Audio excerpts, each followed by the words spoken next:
Hello hello hello जी, संजय सनम जी, बताइए कैसे हैं? हाँ हाँ, बिल्कुल बिल्कुल मनु भैया जी, बहुत बहुत अभिवादन, अभिनंदन। और व्यूवर्स, मैं संजय सनम यूट्यूब के सभी व्यूवर्स का हृदय से अभिवादन करता हूं। जैसा कि आपको मालूम है कि फोन लाइन पर श्री शनि धाम के मनु भैया जी हमारे साथ जुड़े हुए हैं। आज हमारे पास एक वीडियो हमारे एक व्यूवर्स ने हमें भेजा था, करौली सरकार का था, जिसमें वो मनु भैया या जिन्हें वो अपने भाषा में जो भी कहते हैं उन शब्दों का उच्चारण हम नहीं करना चाहते, लेकिन उस वीडियो में जिस टैग लाइन को हमने देखा उससे हमें लगा कि इस वीडियो को थोड़ा खोल कर देखना चाहिए। थोड़ा खोल करके देखा तो लगा कि दूत बुलाए जा रहे हैं, और उसके बाद हमें ऐसा लगा कि मनु भैया को भी उसमें बुलाया गया है और मनु भैया से भी सवाल पूछे जा रहे हैं। तो मनु भैया जी, मेरा आपसे सवाल ये है कि अगर उन्होंने आपको बुलाया तो आप क्या आज आप अपने दरबार में काम नहीं कर रहे थे? आज की तो संजय सनम जी हमारी सबसे ज्यादा वीडियो है, अभी तक हम 4 वीडियो अच्छा अच्छा काम कर रहे हैं, हर रोज काम करते हैं। उसका क्या है, उसने तो 2 वीडियो कल भी बना के डाली थी कि मैं पकड़ा गया, 20 लाख का फरोड़ी हो गया, भाग गया, पुलिस ढूंढती फिर भैया को जी। हेलो थे और ने आना जाना बंद कर दिया। जब ऐसा हुआ तो करौली सरकार वाले की वो फट गई और उसका भेद लोगों को पता चल गया। दरअसल क्या है कि इसके पास देने के लिए लोगों को कुछ था नहीं, केवल ऐंठने के लिए पैसे थे, और अब खाली हो गया है तो कोई ना कोई उपचार तो करेगा। मनु भैया की तो ये अंगली नहीं उठा सकता। और शक्ति, रही बात शक्ति की, तो इसने कभी जब तक किया ही नहीं, तो शक्ति कैसी है?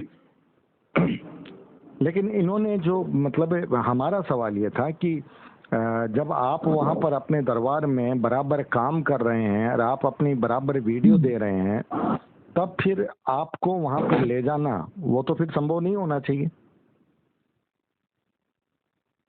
हेलो हेलो हेलो लगता है लाइन कट हो गई है, हम पुनः प्रयास कर रहे हैं। हेलो जी, माफी चाहेंगे, नेटवर्क गया था संजय जी। नेटवर्क की प्रॉब्लम है। तो मनु भैया जी, मेरा सवाल यही था कि आप उनके गुरुजी को बुलाते हैं, लेकिन उन्होंने आज आपको बुला लिया, ये संभव कैसे हो सकता है अगर आप अपने दरबार में काम ठीक ढंग से कर रहे हैं?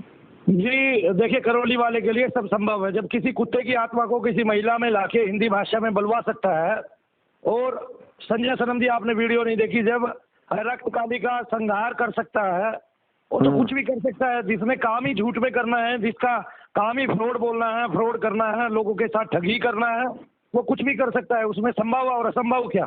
ठीक है, अगर धरा पे आएगा तो वो कुछ नहीं कर सकता, क्योंकि उसने कभी कुछ किया नहीं, ना उसके गुरु से कभी कुछ हुआ। और धरा पे नहीं आएगा तो सब कुछ संभव है। आप ये मानिए कि जो आदमी एक कुत्ते की आत्मा को किसी औरत के शरीर से बुलवा सकता है, वो भी हिंदी भाषा में, जबकि कुत्ते को तो हिंदी भाषा नहीं आती। जब एक छोटे बच्चे की आत्मा बड़ी होकर, ठीक है, किसी महिला के साथ बलात्कार कर सकती है, रेप कर सकती है, तो वो कुछ भी संभव करा सकता है। इतने झूठ करौली के यहीं चलते हैं और कहीं तो चलते नहीं है, आपको भी ये बात पता है। मनु भैया जी, आज हमको आपकी आवाज सुननी थी। ये एक तरह से हमें अपने मन को तसल्ली करनी थी कि अगर उन्होंने आपकी आत्मा को बुला लिया है तो मनु भैया की आवाज क्या इतनी सामान्य रह सकती है या नहीं रह सकती? देखिए, बात आत्मा के अंश की बात है।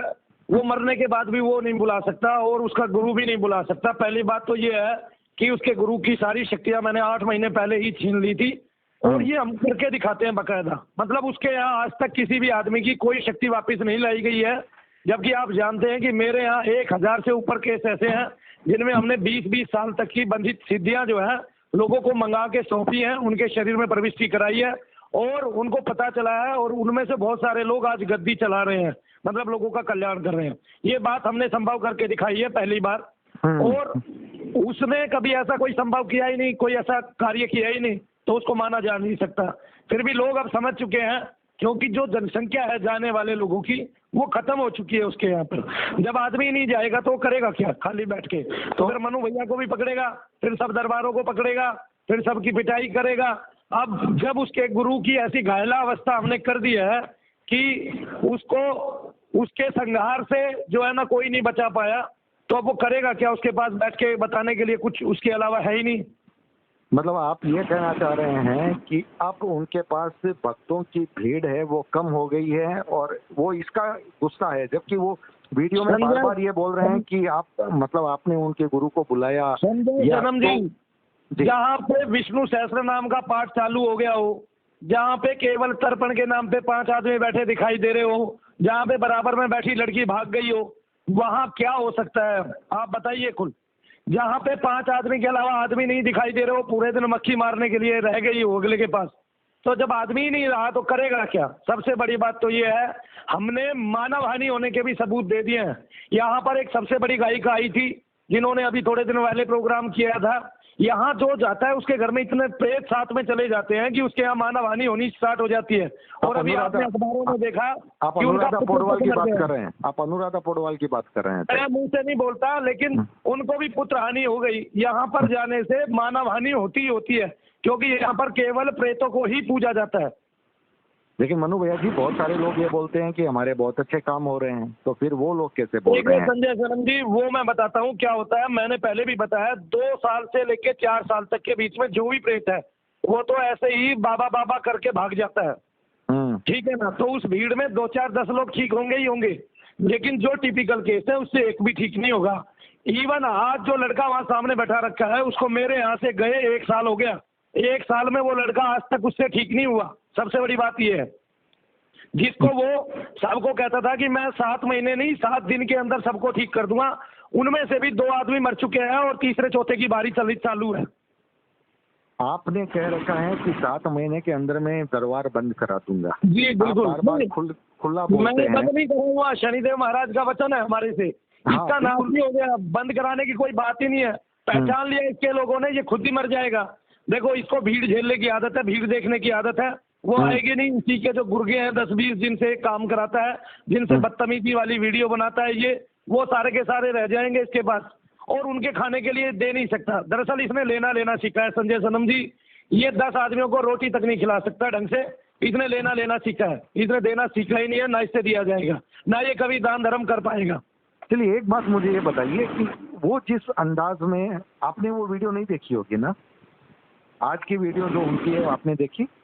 नहीं, देखी नहीं है अभी। आपने देखी नहीं है, लेकिन ये जिस अंदाज में ये आत्माओं को बुलाने वाली बात है, आप सच्ची बताइए कि क्या कोई बड़ा साधक ऐसा कर सकता है? कोई साधक ऐसा नहीं कर सकता, और ये तो अनाधिकार प्रवेश होता है। आप मन तक के राज जानने के लिए जो है ना तत्पर रहते हैं, लेकिन उसका भी अपराध होता है और उसके लिए भी आपको भोग मिलता है बकायदा। वो आपके कर्म फल में लग जाता है और उसका भी भोग आपको भोगना पड़ता है। अगर आप मन की बात जानना चाहें तो जी, आत्मा की तो बात अलग है, आत्मा तो छू नहीं सकता कोई।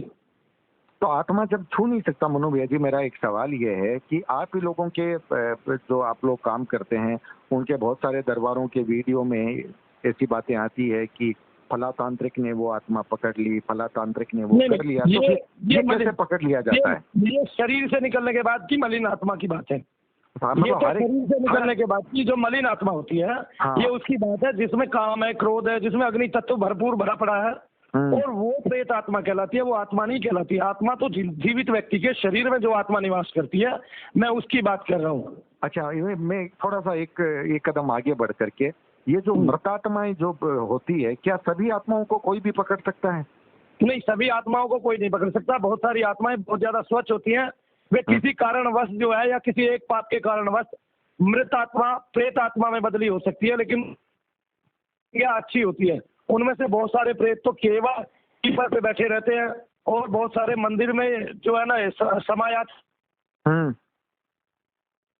फिर लाइन डिस्टर्ब हो रही है, मनु भैया जी की आवाज नहीं सुनाई दे रही। लेकिन एक बात तय है कि मनु भैया जी ने अपनी बात बहुत स्पष्ट कह दी है कि वो दरबार में अपना काम कर रहे हैं और उनकी आवाज में भी वो ही बुलंद